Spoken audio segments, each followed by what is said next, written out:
Always just do this in this container so that I can recover dropped graphite powder rather than just losing it every time.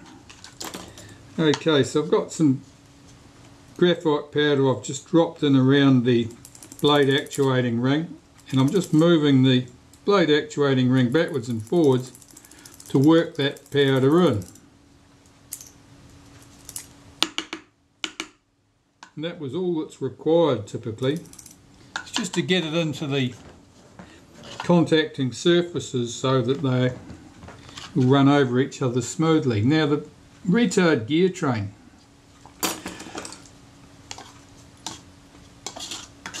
Let's grab up some of this powder. I usually just drop that in over the gear teeth and then work the action repeatedly.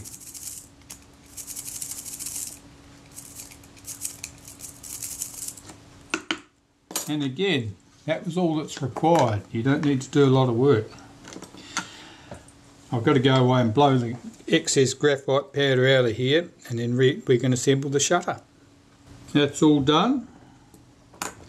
So, unhook the spring on the lever that operates the blade actuating ring, swing that out into the blade's open position, flip it over, take my shutter blades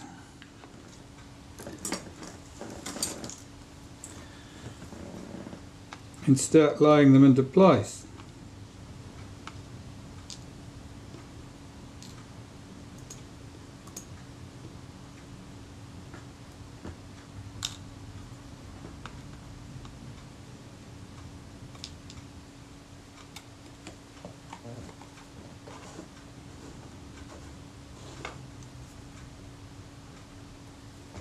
Which way are we facing? That way.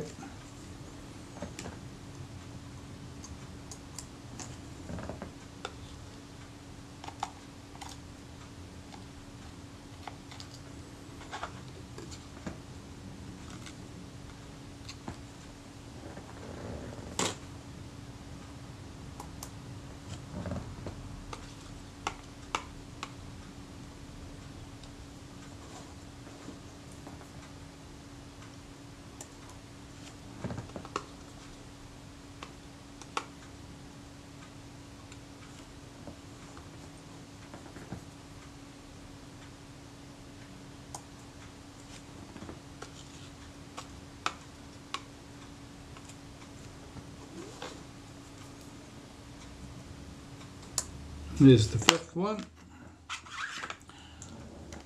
and I'm going to put the case on over the top.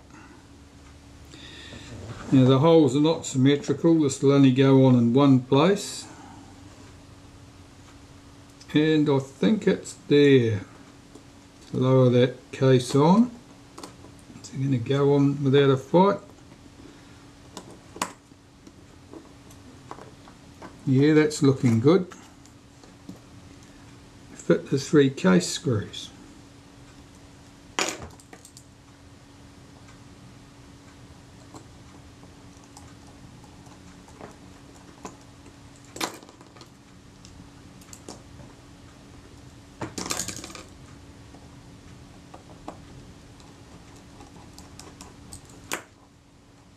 As usual, get all the screws in place, then tighten them up.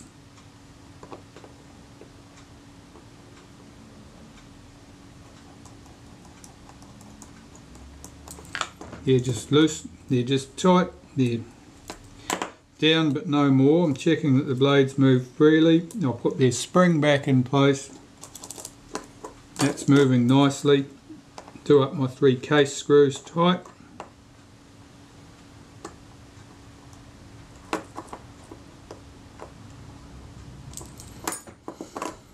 Alright, here's the shutter, looking like a new shutter.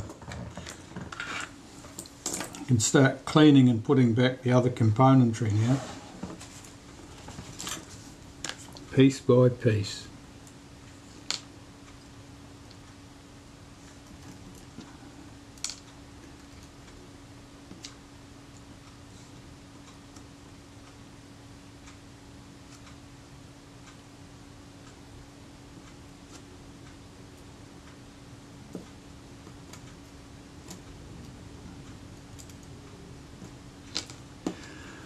Okay, these little bits, they'll just need to be swabbed down with naphtha, and once they're clean, of course, you can get a closer look at them and see if there's anything wrong, if there's anything that needs attention, any corrosion that you think will cause a problem.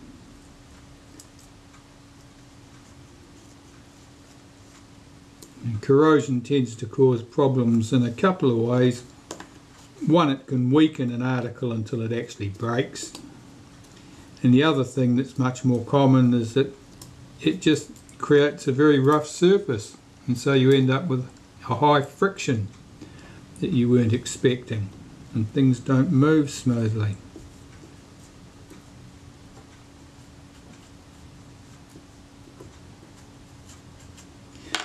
That little bush there is a bit discoloured looking. It's also going to be somewhat awkward to hold or do anything with. Can I jam it on a toothpick? Yep.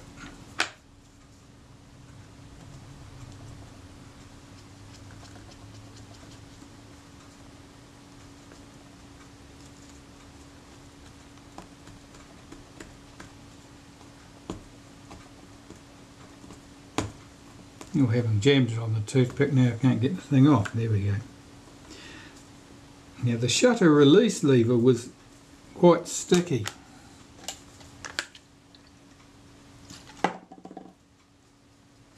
I'll swab that top surface with naphtha. I've got to watch the bottom surface because that spring is very fine and I don't want to catch it on something and do damage to it.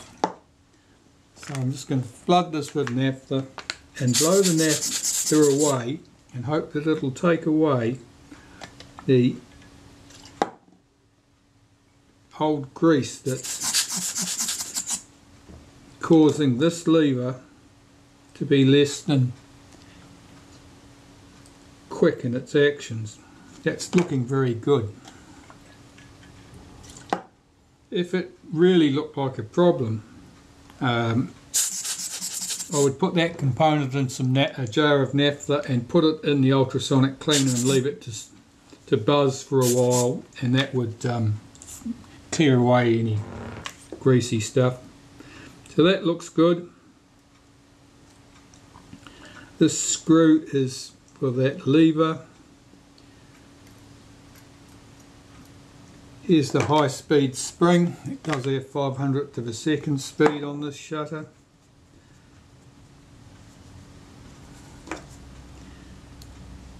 It's only engaged when you turn the shutter speed cam ring to the 500th of a second position. Otherwise it's not engaged at all, and that's what makes it harder to cock the shutter when you've set it to a 500th of a second. It also means that if you want to use the 500th of a second speed on a shutter like this, you have to set it before you cock the shutter.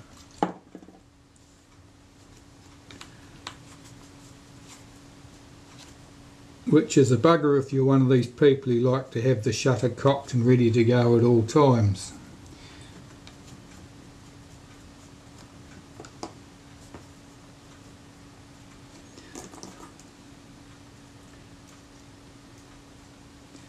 Okay, I've got those components clean. I'll put them out of sight over here and bring them in as I require them.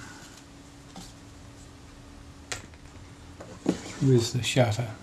Here we go.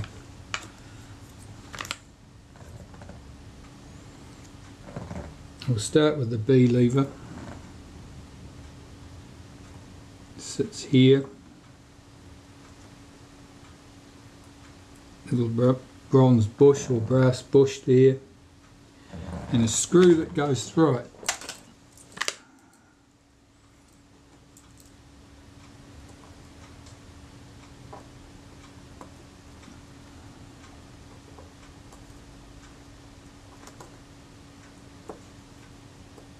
Of course that spring is pushing everything out of line, so I can't get this thing lined up.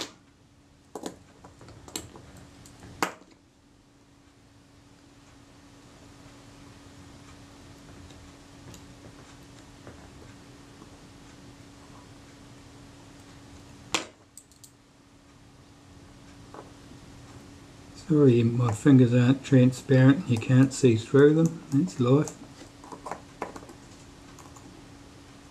Why is that jamming up? I'm on the wrong side or something. Yep.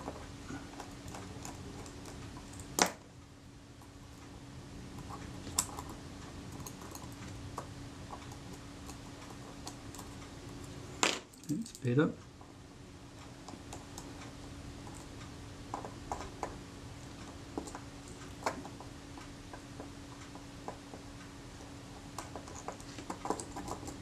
Check that that moves freely. Now the other end of this spring has to go behind here, like that, so that both of those levers are spring loaded now.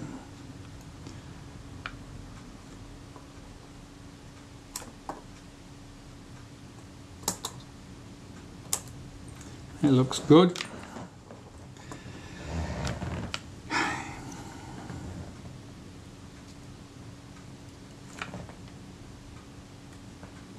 This little catch goes on here, just checking the action of that. Yeah, it does move freely.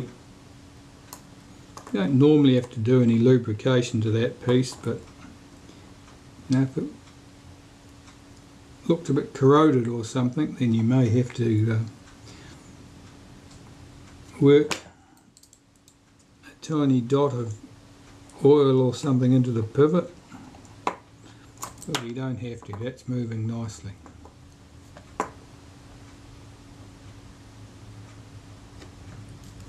The shutter release lever,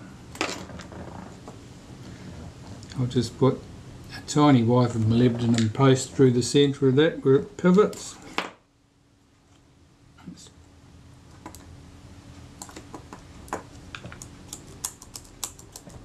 And the default setting, that's the T setting. Opens on the first movement, closes on the second. That's moving quite nicely. I'll just take some molybdenum paste and run it over a couple of these contact points here.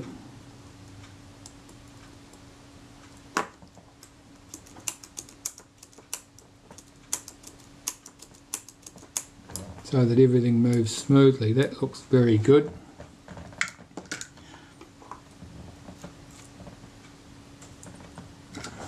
The 500th of a second speed spring goes in here on that post.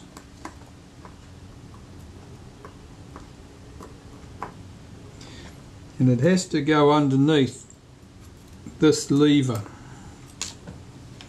which has its own spring and is a bugger to get in place. I'll put a wipe of molybdenum paste through the centre where it's got a pivot. See if I can get that under that spring.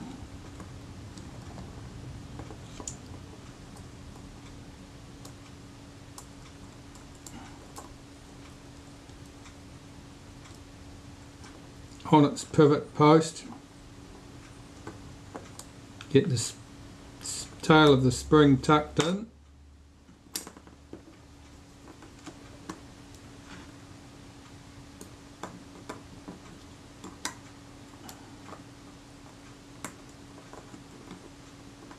Push that arm down into place, there we go. Now we've got our spring loading for the shutter release. That's all moving nicely. Just hold that back. A couple of spots will want some molybdenum paste, just on this point and this point. And then there, on that little hook, that'll do us. What else have I got? Oh, this piece. Yeah, cable release piece, that goes in. Now you've got to hold the shutter release down to get this in position, otherwise you can't get the screw in.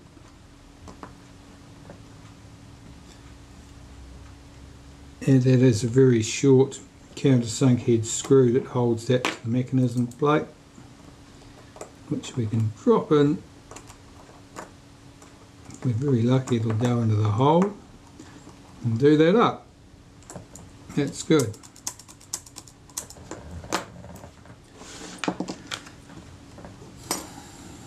This piece, this is called the main lever.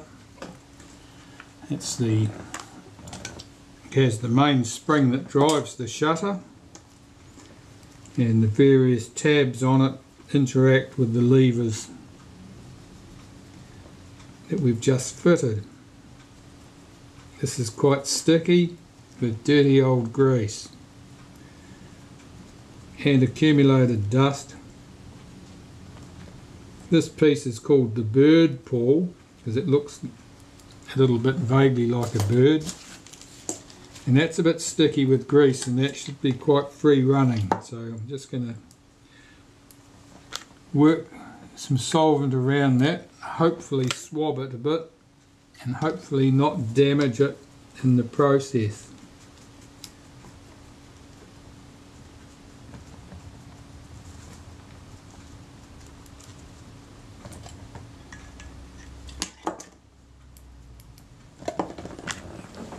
As before, I'll blow away that solvent and hope that'll take away with it the grease that it's picked up and dissolved.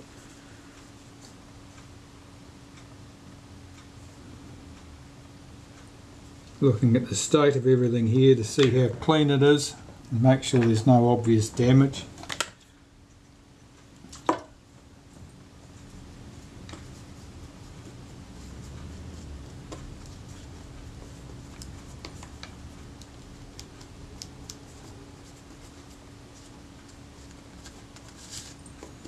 It's all looking very good. So, some molybdenum paste. Now I may have to adjust the speeds on this shutter because I thought that the 1 second speed appeared to be going probably a bit fast. There was a suggestion of that with the 1/10 of a second. You only ever adjust the speeds on a shutter with a freshly serviced shutter, because it's futile trying to adjust the speeds on a shutter that actually needs to be serviced. You're just kidding yourself.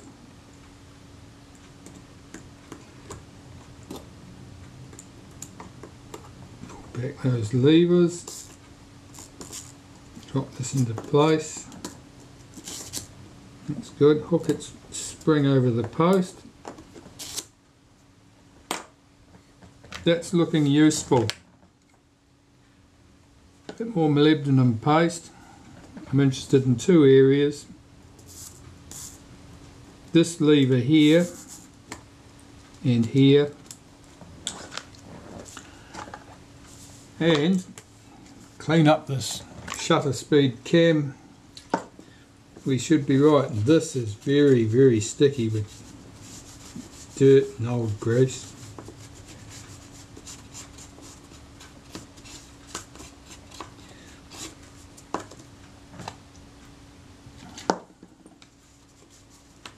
It might have been many, many years since this shutter was serviced.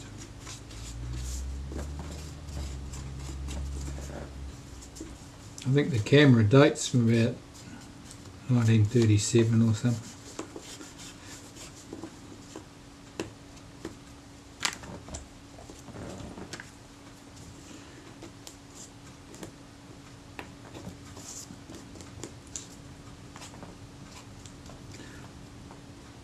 Just picking out some lumps of dried grease there.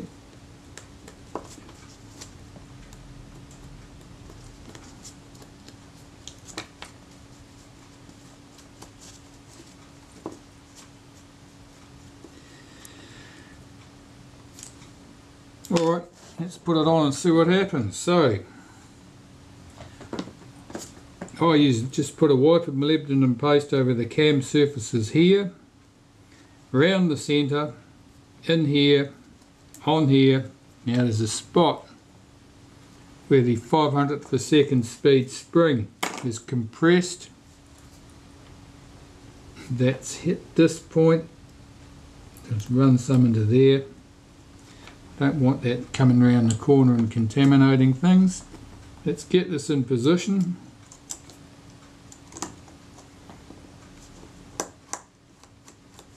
Okay, so this should be the B speed. That's the T rather, this is B. This should be a second.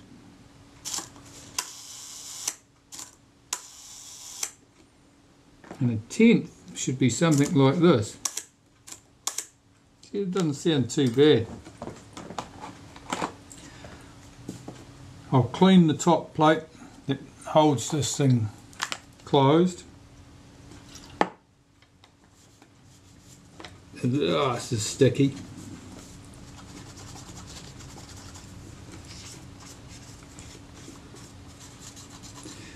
The thing about greases is it does a wonderful job for making things move nice and smoothly when it's new and fresh.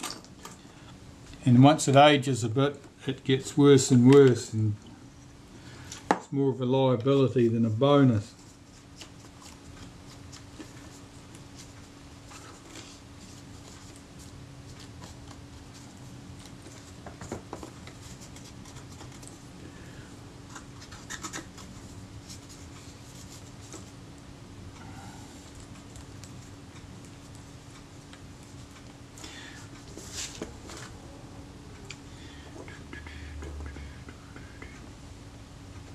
Right, this goes on here.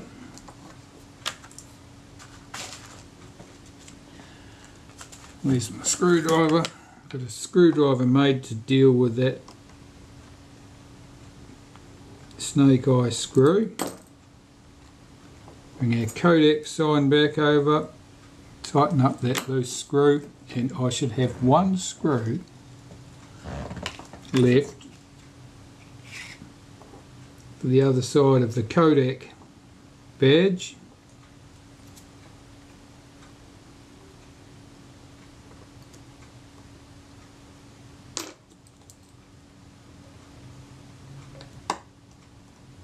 And that down. Well, there's our shutter. It looks nice and new.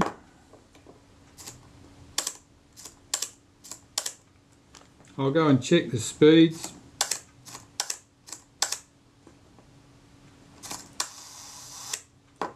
And if everything's good, I can move on to cleaning the lenses and put them in here, and then put the shutter on the camera body. Well, while you were sleeping, I cleaned that lens and fitted the shutter back to the camera body. Checked the focus, and the focus was spot on, so there'd been no movement or slippage there in the focus scale ring and the focus helical. So now I have a fully functioning Retina I type 126. I've given the leather a bit of a polish. It looks pretty good, I think. Now we've got the leather panels on the sides glued down well. All the corrosion underneath them's been removed. Likewise the leather at the base. I didn't do anything to the leather on the back to speak of. Burrowed up slightly underneath these lumps here. Was able to get some stuff out from under there and glue them back down. I'm never going to get those bumps out. That leather's hardened up, and there's probably crusted adhesive under there. And without getting the leather off completely, there's no danger I'd ever remove that. But the camera is good. It's a good working camera now.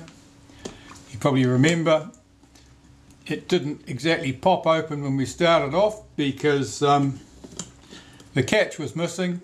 Had a broken hinge pin at the top. But now it's all good. Opens and shuts nicely. Even pops open so you can get your finger into it.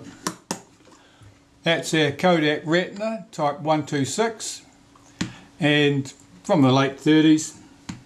This one can go home to its owner, and I've only got to deal with 3 more cameras for that person. More on that another day. Thanks for watching.